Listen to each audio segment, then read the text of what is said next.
నువ్వు ఇప్పుడు భూమి మీదకి వెళ్ళాలి. ఈ రూపంతో వెళితే సాధ్యం కాదు. ఈ రూపంతో ఈ దివ్యలోకాల్లో తిరగచ్చు.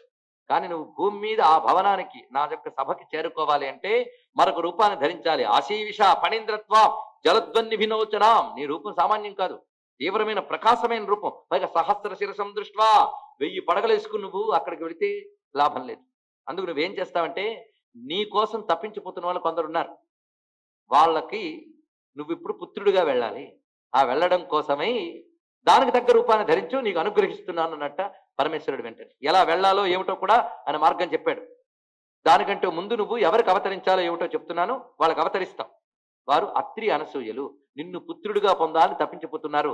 నారాయణుని వాళ్ళు దత్తాత్రేయ స్వామిగా పొందారు, నిన్ను కూడా పుత్రుడిగా పొందాలని వాళ్ళు అనుకుంటున్నారు కనుక వారికి తనయుడిగా నువ్వు అవతరిస్తావు. ఆ అవతరించిన ఆ రూపంలో నువ్వు అక్కడికి చేరుకోవాలి. అక్కడ నీకు నేను చూపిస్తానది. ఎప్పుడు చూపిస్తానో కూడా ముహూర్తం చెప్తున్నాను. అంటే ఇంకా ఎప్పుడు చూపిస్తాడా అని ఎదురు చూడక్కర్లేదు, ముహూర్తం కోసం ఎదురు చూస్తూ తపస్సు చేసుకోవాలి. అయితే అలాగో చూపిస్తాడు కదా, అప్పటి వరకు పడుకుని అప్పుడు లేద్దాంలే అనుకుంటే లాభం లేదు. అప్పటి వరకు తపస్సు చేసుకోవాలి. అదనమాట. అప్పటి వరకు నిరంతరం తపస్సు చేయాలి. అందుకు తత్ర తిష్ఠ సమంతేనా మునినా పుణ్యశాలిని, అక్కడికి వెళ్ళు. అక్కడ నా కోసం వ్యాఘ్రపాత ఇది ఖ్యాత తపశ్చరిత సుబ్రత. అక్కడ వ్యాఘ్రపాదుడు అని ఒక ఆయన ఉన్నాడు. ఆయన నీలాగే నన్ను చూడాలని తపస్సు చేస్తున్నాడు. అక్కడికి వెళ్ళు. మీ ఇద్దరిది ఒకటే తపన, మీ ఇద్దరిది ఒకటే తపస్సు, మీ ఇద్దరిది ఒకటే యోగ్యత, మీ ఇద్దరికి ఒకే సమయంలో నేను చూపిస్తాను అన్నాడు. ఇక్కడ మీరు ఒక్క విశేషం చూడండి. దారుకావనంలో చేసే నాట్యాన్ని ప్రత్యక్షంగా చూసిన వాడు ఎవరు? ఇప్పుడు చెప్పిన ముగ్గురులో విష్ణువు. చెప్తే విని ఆనందించిపోయి చూడాలనుకున్నవాడు శేషువు. స్వామి ధ్యానంలో అలా మెరిపించి ఆ దారుకావన దృశ్యాన్ని చూపిస్తే అప్పటి నుంచి చూడాలనుకున్నవాడు. వీళ్ళిద్దరికీ కూడాను దారుకావన దృశ్యం వల్లనే ఆ నటరాజ స్వరూపం చూడాలని తపన ఇద్దరికి కామన్ ఫ్యాక్టర్. అదేది తెలుసుకోవాల్సింది. ఇద్దరికి అదే, దారుకావనంలో చేసిన ఆ నాట్యాన్ని చూడాలి. ఇద్దరికి అదే తపన కనుక ఇద్దరిని ఒక చోట చేర్చాడు పరమాత్మ. కూడికలు అలా ఉంటాయి ఆయన యొక్క ఇది. దానికి తగ్గ తపస్సు. ఇప్పుడు దానికి కాంబినేషన్ ఎలా తిప్పుతున్నాడు చూడండి. ఈయన అవతరించాలి భూమి మీదకి. కారణం ఏమిటి? వాళ్ళ పిల్లలుగా కావాలనుకున్నంత మాత్రం వెళ్ళిపోవాలా? కాదు, ఇది చూడాలని కూడా అనుకుంటున్నాడు కనుక భూమికి మీదకి వెళ్ళడానికి తగ్గ విధంగా ఆ మహర్షులకి ఈయన అవతరించాలి. ఆ సమయంలో అప్పుడు అత్రి అనసూయులు ఉభయులు కూడాను నదిలో ఉపాసన చేస్తూ కృత్యములు, ఉదయం చేయవలసినటువంటి ఉపాసనా కృత్యములు చేస్తూ ఉండగా అనసూయాదేవి ఆ జలం తీసింది రండి పైకి అర్ఘ్యప్రదానం చేయడానికి. ఆ తీసినప్పుడు ఈ శేషువు శివుడి యొక్క మహిమ చేత 5 పడగల బంగారు పాముగా చిన్ని రూపంతో ఆవిడ చేతిలోకి వెళ్ళేట, అనసూయ చేతిలోకి. వెంటనే పడేసింది ఆ తల్లి. పడేసిన వెంటనే, అమ్మా నీకు బిడ్డగా కావాలని కోరుకున్నావు కదా, వస్తే పడేసేవేమమ్మా అన్నట్టండి. ఆశ్చర్యపోయింది ఆవిడ. కోర్భవాన్ అన్నదిటండి. ఇది వ్యాకరణ రీత్యా చాలా దోషం. కో భవాన్ అనాలి అసలు. అంటే కహ భవాన్ అనమాట, నువ్వెవరు అని అర్థం. కానీ ఆవిడ తత్తరపాటలో కోర్భవాన్ అనేసింది, రా వచ్చేసింది. ఈయన ఏం చేశాడు? సర్పోహం అన్నాడు. యాక్చువల్గా సర్పోహం అనాలి, సర్పహ అహం, సర్పోహం అనాలి. కానీ సప్పోహం అన్నట్ట. ఇదేమిటిది? రకారం ఏం చేశావు అన్నదిట. నువ్వు తీసుకున్నావు కదమ్మా అన్నట్టండి. ఎంత చమత్కారం జరిగింది అక్కడ. ఏదో కోర్భవాన్లో రకారం అన్నా కదా, నువ్వు ఎలాగో రా అన్నావని నేను అనలేదన్నట్ట. ఆహా, నువ్వెవడవో భాషను సంస్కరించడానికి పుట్టిన మహానుభావుడు అయ్యా అన్నది. అదే భాషను సంస్కరించిన పుట్టిన పతంజలి. వ్యాకరణం అక్కడి నుంచి మొదలెట్టాడు ఆయన. చూడండి, కోర్భవాన్ దగ్గర నుంచి సప్పోహం దాకా వచ్చింది. కాశ్మీర్ దేశంలో ఈ కథ ఉన్నది. ఆ కథను కూడా మీకు ఇక్కడ తీసుకొచ్చి స్మరింపజేస్తూ చెప్పడం జరిగినది. మొత్తానికి స్వామి చెప్పిన ముహూర్తం ఏంటి వీళ్ళకి? పూర్ణిమాయాం పౌషమాసే అమృతయోగేన సంయుతే వారే చ గౌరవే తస్యే పుష్యర్కే చ శుభావహే దివస్య మధ్యమం భాగం సంప్రాప్తే చ దివాకరే తాండవం దర్శయిష్యామి తవ తస్యాప్యనుత్తమం.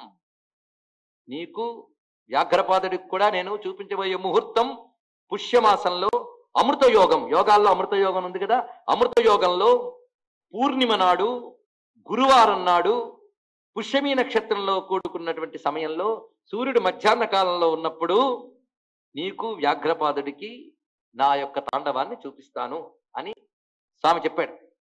ఇది గురువారం, మర్చిపోదు, గుర్తుపెట్టుకోండి. వారేచ గౌరవే తస్యే పుష్యర్చేత స్వభావహే. ఇవి చక్కటి యోగములు. ఎప్పుడైతే ఈ విధంగా చెప్పాడో వెంటనే ఈయన స్వామికి నమస్కరించాడు. వెంటనే స్వామి మహిమ చేతి ఈ విధంగా పతంజలిగా తయారయ్యాడు. ఆమె అంజలి నుంచి పడిపోయాడు గనక అంజలి నుంచి పతనమైన కారణంగా పతంజలి అని పేరు అతనికి వచ్చింది. ఇది ఆయనకున్న నామానుకున్న విశేషం. ఈ అంజలి నుంచి పడి తిరిగి పుత్రుడిగా అయ్యాడు కనుక పతంజలి అయ్యాడు. ఆయన భాషను సంస్కరించిన మహానుభావుడు. అటువంటి ఆ మహానుభావుడు క్రమంగా, అమ్మా నేను ఎందుకు వచ్చానో తెలుసా, ఆయన్ని చూడాలి, ఆయన చూస్తే గానీ అన్ని తెలియవు నాకు, ఎందుకు అవతరించాడు ఆ ప్రయోజనం కూడా ఇప్పుడు శివనాట్య దర్శనం వల్లనే వస్తుంది. ఎందుకు వచ్చాడు తను, సర్వ జగత్ హితార్థాయ అన్నాడు స్వామి. అది ఇక్కడ చూపిస్తున్నాడు. ఈ పతంజలి వల్ల అద్భుతమైన జ్ఞాన స్థితికి చేరుకుంది భారతీయ సంస్కృతి. పాణిని, వరరుచి వీళ్ళ వల్ల వర్ధిల్లినటువంటి శబ్ద జ్ఞానాన్ని తిరిగి సంస్కరించిన వాడు పతంజలి. అది తెలుసుకోవాలి. అదేవిధంగా యోగ విద్యని, ఆయుర్వేద విద్యని కూడా అనుగ్రహించిన వాడు. శబ్ద విద్య, యోగ విద్య, ఆయుర్వేద విద్య, ఈ మూడు ఎప్పుడైనా ప్రాణికోటికి అవసరమే, జగద్ధితం. ఆ మూడు ఇచ్చినటువంటి మహానుభావుడు పతంజలి. ఈ మూడు ఈయన పొందాలి అంటే ఈశాన సర్వ విద్యానాం అయినటువంటి పరమేశ్వరుడి దగ్గర 1000 తలకాయలతో తెలుసుకోవాలి. ఇది రహస్యం. ఆ 1000 తలకాయల భావాలను 5 తలకాయల్లోకి తెచ్చుకుని ఇప్పుడు వచ్చాడండి ఇక్కడ మహానుభావుడు. ఎందుకంటే ఆయన పంచకృత్యపరాయణుడు, పంచాక్షరి ప్రభువు, ఈయనకు పంచఫణాలు ఇప్పుడు మిగిలాయి అక్కడ. వాటితో ఈయన నెమ్మదిగా బయలుదేరి ఆ బిల మార్గం దగ్గరికి వెళుతూ ఉంటే మొత్తంగా అక్కడ ఫణములు, సర్పములన్నీ వచ్చారు నమస్కారం చేసేది. వాళ్ళ జాతి వాడు కదా, వాళ్ళని అనుగ్రహించి క్రమంగా ఆ మార్గం నుంచి, ఆ బిల మార్గాన్ని నుంచి చెప్పిన ప్రకారంగా మర్రి చెట్టు దగ్గరికి చేరుకుని వ్యాఘ్రపాదుడు ఎక్కడున్నాడని వెతుక్కుంటున్నట్ట.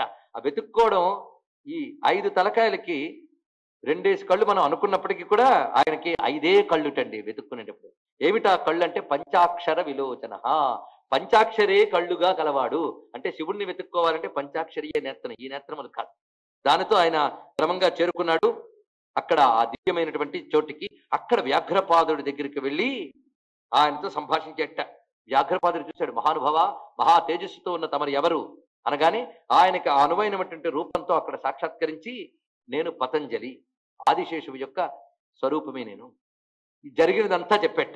ఆ చెప్పిన వెంటనే ఒక్కసారి మూర్ఛపోయేటండి ఎవరు, వ్యాఘ్రపాదుడు. ఆయన మూర్ఛపోయి లేచి పులకించిపోయి, ఆహా శివుడు దయామయుడు, దేవస్య గిరిజాభర్తు కారుణ్యాంబుది వీచిషు మంక్తుం కిన్నామస్కృతం పురాకాశ్రమహం ఫణిన్, ఎన్ని పుణ్యాలు చేశాను అంటూ ఆయన ఒళ్ళంతా పులకించిపోతూ ఉండగా పతంజలిని గట్టిగా ఆలింగనం చేసుకుని రా, నీకు ఈ క్షేత్రం అంతా పరిచయం చేస్తాను, దగ్గరికి తీసుకెళ్ళి. ముందు వచ్చిన వాడు కనుక సీనియర్, ఎక్స్పీరియన్స్ ఎక్కువ, అందుకు దగ్గరుండి మొత్తం చూపిస్తున్నట్ట.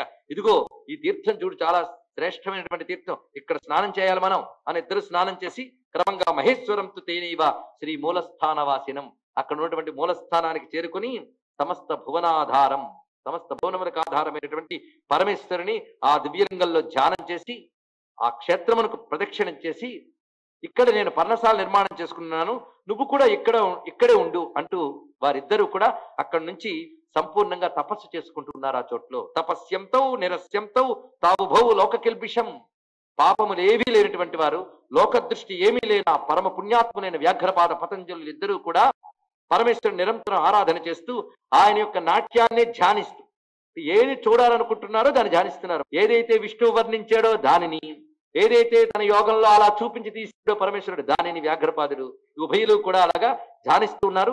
ఏతస్మిన్నంతరే సర్వే, వీళ్ళు ఉభయులు కలిసి అక్కడ ధ్యానం చేస్తుంటే అక్కడ అడవిలో ఉన్నటువంటి మృగములు, తర్వాత పక్షులు ఇవన్నీ భయపడ్డాడు.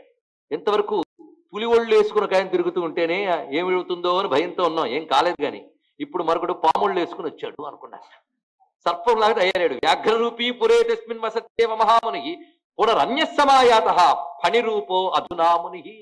ఇప్పుడు పాము, ఇంతకు ముందు పులి ఏమిటో అంటూ వాళ్ళు భయపడుతున్నారు. పోనీ భయపడి రావడం మనిషారా, దూరం నుంచి వచ్చి చూస్తూ అమ్మో వాళ్ళిద్దరు ఉన్నారు వెళ్ళిపోతుండట. ఇలాగ అరణ్యంలో ఉన్నటువంటి ఆ తెల్లవనంలో ముగములు పక్షులు వస్తూ చూస్తూ వెళుతూ ఉంటే కొంతకాలానికి వాటికి క్రమంగా దగ్గరికి వచ్చి వీళ్ళతో స్నేహం అయిపోయింది మొత్తానికి. ఎందుకంటే వారు శివభక్తులు గనక, శివభక్తులకి ప్రకృతిలో ప్రతి వాటి పట్ల ప్రేమ ఉంటుంది. శివో నస్సుమనాభవ అంటున్నాం. పరస్పర సౌమనస్యం ఏర్పడాలి అంటే శివభావనయే మనకు ఆధారం. అలాంటి శివభావం నిరంతరం చేసేవాళ్ళు గనక వీళ్ళు అందరికీ హితులైపోయారు. ఆ సమయంలో మొత్తంగా అక్కడ 3000 మంది ముళ్ళు ఉన్నారే, వాళ్ళందరూ వచ్చారట. మీరందరూ వచ్చారని ఏదో కర్ణాకర్ణిగా విన్నా, మీకు శివుడు నాట్యం చూపిస్తాడని మేము చూద్దామని వచ్చాం. ఎప్పటి నుంచి కాదు, ఇంకా ముహూర్తం ఉందిలే, అప్పుడు వద్దురు కానీ మీరు అందరూ అన్నట్ట. ఇంకా అప్పటి నుంచి నిరంతరం శివచింతన చేస్తూ అదే ఆనందం చూపిస్తాడనేది గ్యారంటీ. ఆ ఎదురు చూడడంలో ఒక మాధుర్యం. పైగా ప్రాతకాలంలో లేస్తున్న దగ్గర నుంచి సాధన తపస్సు చేస్తూ ఆనందంగా ఎదురు చూస్తున్నారు. ఆ రోజు వస్తోందని వచ్చింది. ఆ రోజు అప్పుడు అందరూ సిద్ధమైనారు. పైగా దేవతలందరూ కూడా వచ్చి కూర్చున్నారు. ఇప్పుడు ఆ దివ్య సభలో స్వామి తన అద్భుతమైన నాట్యాన్ని ఇది వరకు దేవదారు వనంలో కంటే గొప్పగా చూపించబోతున్నాడు. చెప్పాడు కదా, అక్కడ కూడా అసలు చూపించలేకపోయాను, ఇక్కడ చూపిస్తానని. దాన్ని చూపించబోతున్నాడు.